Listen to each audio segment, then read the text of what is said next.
Hello दोस्तों, एक बार फिर से स्वागत है आप लोग का अपने चैनल ज्ञान गुरु में। आज हम आपके लिए कौन चीज़ है, कालीबंगन धोलावीरा प्राचीन इतिहास।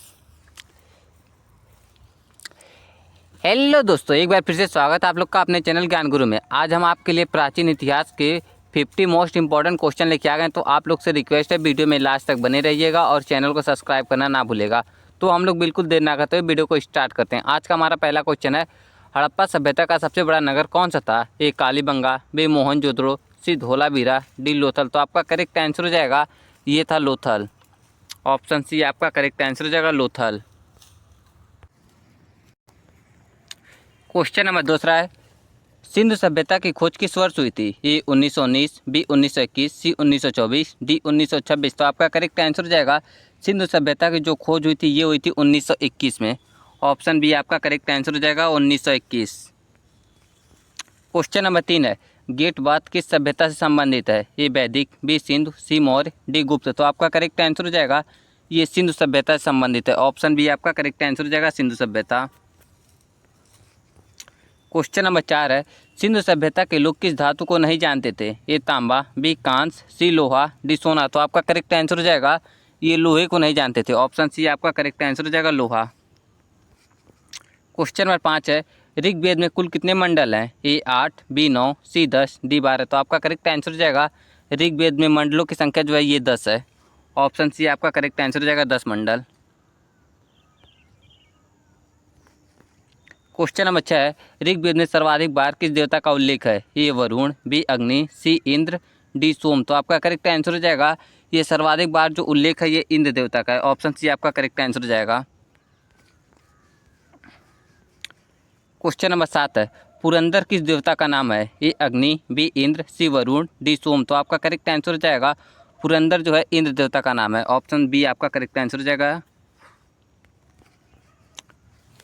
क्वेश्चन नंबर 8 है, अथर्ववेद मुख्यतः किससे संबंधित है? ए यज्ञ, बी संगीत, सी चिकित्सा एवं टोना, बी दर्शन। तो आपका करेक्ट आंसर हो जाएगा अथर्ववेद का संबंध जो है चिकित्सा एवं टोना से है। ऑप्शन सी आपका करेक्ट आंसर हो जाएगा।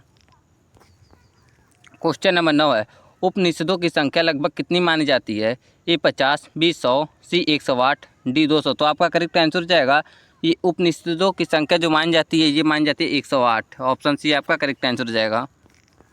क्वेश्चन नंबर 10 है, सभा और समिति का उल्लेख किस वेद में है? ए ऋग्वेद, बी यजुर्वेद, सी सामवेद, डी अथर्ववेद। तो आपका करेक्ट आंसर हो जाएगा ये सभा और समिति का जो उल्लेख है ये ऋग्वेद में है। ऑप्शन ए आपका करेक्ट आंसर हो जाएगा ऋग्वेद। क्वेश्चन नंबर 11 है, महावीर का जन्म कहाँ हुआ था? ए कुशीनगर, बी पावापुरी, सी वैशाली, डी राजगिरी। तो आपका करेक्ट आंसर हो जाएगा ये महावीर का जो जन्म हुआ था ये वैशाली में हुआ था, वैशाली के कुंडल ग्राम में। ऑप्शन सी आपका करेक्ट आंसर हो जाएगा। क्वेश्चन नंबर 12 है, जैन धर्म के 24वें तीर्थकर कौन थे? ए पार्श्वनाथ, बी ऋषभदेव, सी नेमिनाथ, डी महावीर। तो आपका करेक्ट आंसर हो जाएगा ये थे महावीर। ऑप्शन डी आपका करेक्ट आंसर हो जाएगा। और जैन धर्म के संस्थापक पूछेगा तो ये ऋषभदेव हो जाएंगे जैन धर्म के संस्थापक। क्वेश्चन नंबर 13 है, बुद्ध को ज्ञान की प्राप्ति कहाँ हुई थी? ए सारनाथ, बी कुशीनगर, सी बोधगया, डी श्रीवस्ती। तो आपका करेक्ट आंसर हो जाएगा बुद्ध को जो ज्ञान की प्राप्ति हुई थी ये हुई थी बोधगया में। कुशीनगर में इनकी मृत्यु हुई थी, सारनाथ में इन्होंने अपना पहला उपदेश दिया था और श्रीवस्ती में इन्होंने सबसे ज़्यादा अपना उपदेश दिया है। क्वेश्चन नंबर 14 है, बुद्ध का प्रथम उपदेश कहाँ दिया गया था? ए बोधगया, बी कुशीनगर, सी सारनाथ, डी वैशाली। तो आपका करेक्ट आंसर हो जाएगा सारनाथ। ऑप्शन सी आपका करेक्ट आंसर हो जाएगा सारनाथ।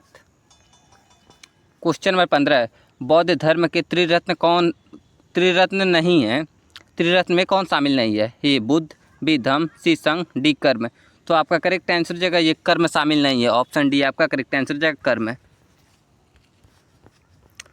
क्वेश्चन नंबर 16 है, पहली बौद्ध संगति कहाँ हुई थी? ए पाटलिपुत्र, बी वैशाली, सी राजगिरी, डी कुशीनगर। तो आपका करेक्ट आंसर हो जाएगा पहली बौद्ध संगति जो हुई थी ये हुई थी राजगिरी में। ऑप्शन सी आपका करेक्ट आंसर हो जाएगा राजगिरी। क्वेश्चन नंबर 17 है, मगध साम्राज्य का विस्तार सर्वाधिक किस शासक ने किया? ए बिंबिसार, बी अजातशत्रु, सी महापद्मनंद और डी है आपका चंद्रगुप्त मौर्य। तो आपका करेक्ट आंसर हो जाएगा ये मगध साम्राज्य का सर्वाधिक विस्तार जो करने वाले थे ये थे महापद्मनंद। ऑप्शन सी आपका। क्वेश्चन नंबर 19 है, चंद्रगुप्त मौर्य के गुरु कौन थे? ए पाणिनि, बी चाणक्य, सी पतंजलि, डी मेगस्थनीज। तो आपका करेक्ट आंसर हो जाएगा ये चंद्रगुप्त मौर्य के जो गुरु थे ये थे चाणक्य। ऑप्शन बी आपका करेक्ट आंसर हो जाएगा चाणक्य।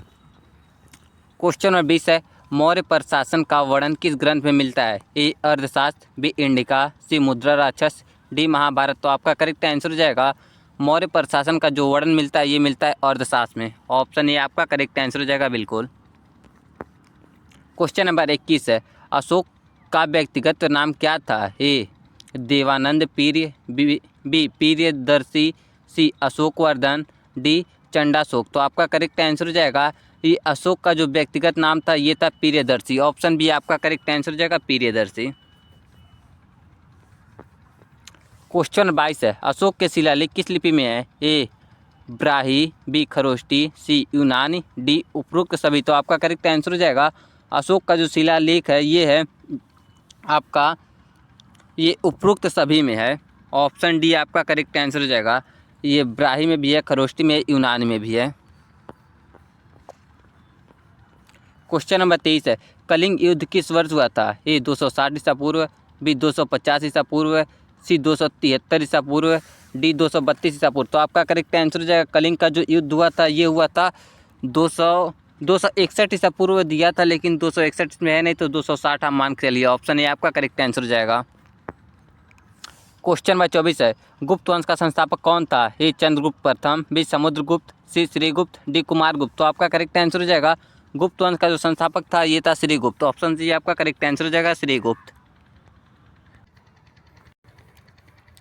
क्वेश्चन नंबर 25 है, समुद्रगुप्त को विजय का उल्लेख कहाँ मिलता है? ए प्रयाग प्रशिस्थित में, बी भीतरी स्तंभ, सी ईरण अभिलेख, डी जूनागढ़ अभिलेख। तो आपका करेक्ट आंसर हो जाएगा समुद्रगुप्त का जो विजय का उल्लेख मिलता है ये मिलता है प्रयाग प्रशिस्थित में। ऑप्शन ए आपका करेक्ट आंसर हो जाएगा प्रयाग प्रशिस्थित। क्वेश्चन नंबर 26 है, भारत का नेपोलियन किसे कहा जाता है? ए समुद्रगुप्त प्रथम, बी समुद्रगुप्त, सी चंद्रगुप्त सेकेंड, डी हर्षवर्धन। तो आपका करेक्ट आंसर हो जाएगा भारत का नेपोलियन जो कहा जाता है ये कहा जाता है समुद्रगुप्त को। ऑप्शन बी आपका करेक्ट आंसर हो जाएगा समुद्रगुप्त। क्वेश्चन नंबर 27 है, फ्रयान किस शासक के समय भारत आया था? ए अशोक, बी समुद्रगुप्त, सी चंद्रगुप्त सेकेंड, डी हर्ष। तो आपका करेक्ट आंसर हो जाएगा ये आया था चंद्रगुप्त सेकेंड के समय। ऑप्शन सी आपका करेक्ट आंसर हो जाएगा चंद्रगुप्त सेकेंड।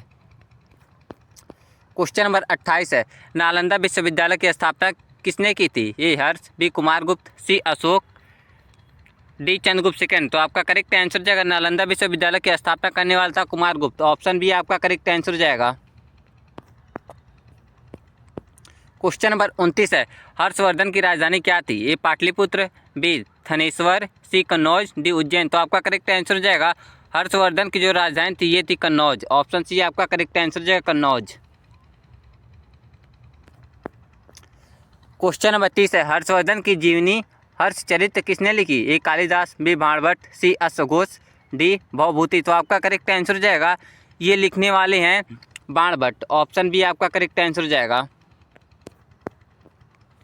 क्वेश्चन नंबर 31 है, चीनी यात्री ह्वेन सॉन्ग किसके समय आया है? ए गुप्त, बी मौर्य, सी हर्ष, डी कुषाण। तो आपका करेक्ट आंसर हो जाएगा ये आया था हर्षवर्धन के समय। ऑप्शन सी आपका करेक्ट आंसर हो जाएगा।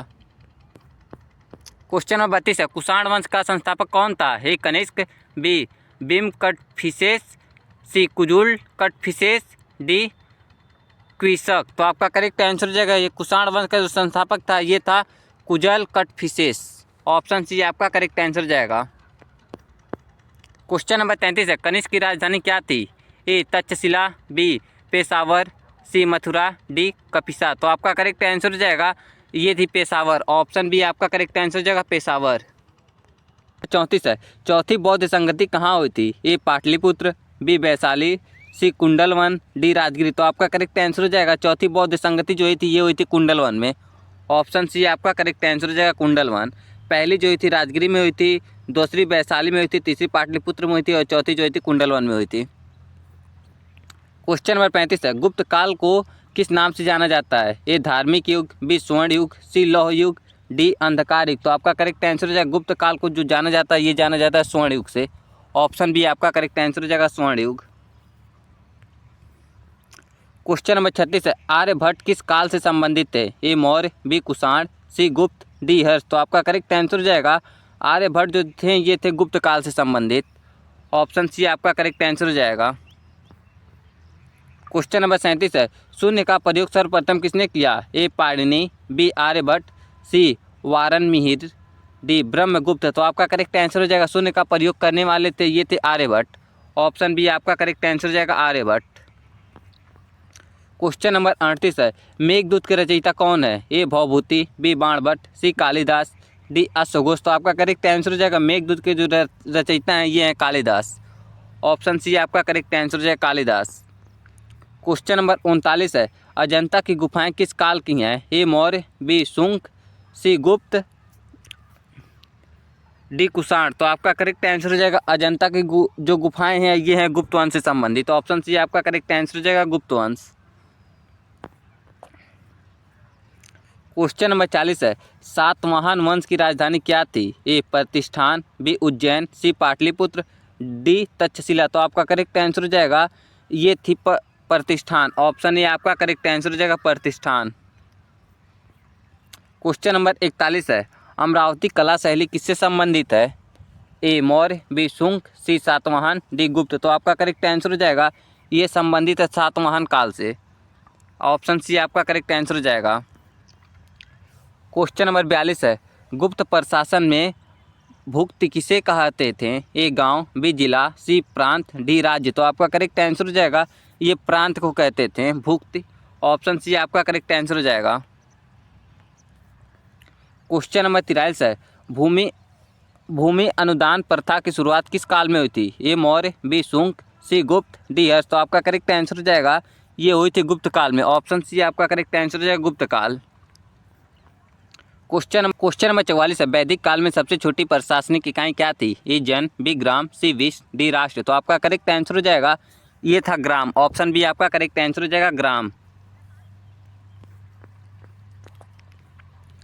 क्वेश्चन नंबर 45 है, उत्तर वैदिक काल में प्रमुख धातु क्या थी? ए तांबा, बी कांस्य, सी लोहा, डी चांदी। तो आपका करेक्ट आंसर हो जाएगा ये था लोहा। ऑप्शन सी आपका करेक्ट आंसर हो जाएगा लोहा। क्वेश्चन नंबर 46 है, सभा किससे संबंधित थी? ए धार्मिक कार्य, बी युद्ध, सी राजनीतिक संस्था, डी व्यापार। तो आपका करेक्ट आंसर हो जाएगा ये संबंधित थी राजनीतिक संस्था से। ऑप्शन सी आपका करेक्ट आंसर हो जाएगा राजनीतिक संस्था। क्वेश्चन नंबर 47 है, अशोक ने किस धर्म को राजधर्म बनाया? ए हिंदू, बी जैन, सी बौद्ध, डी आजीविका। तो आपका करेक्ट आंसर हो जाएगा ये बनाया बौद्ध धर्म को। ऑप्शन सी आपका करेक्ट आंसर हो जाएगा बौद्ध धर्म। क्वेश्चन नंबर 48 है, मौर्यकालीन कर प्रणाली का वर्णन किसने किया? ए फ्रहान, बी वेनसोंग, सी मेगास्थनीज, डी इब्ने बतूता। तो आपका करेक्ट आंसर हो जाएगा ये करने वाला था मेगास्थनीज। ऑप्शन सी आपका करेक्ट आंसर हो जाएगा मेगास्थनीज।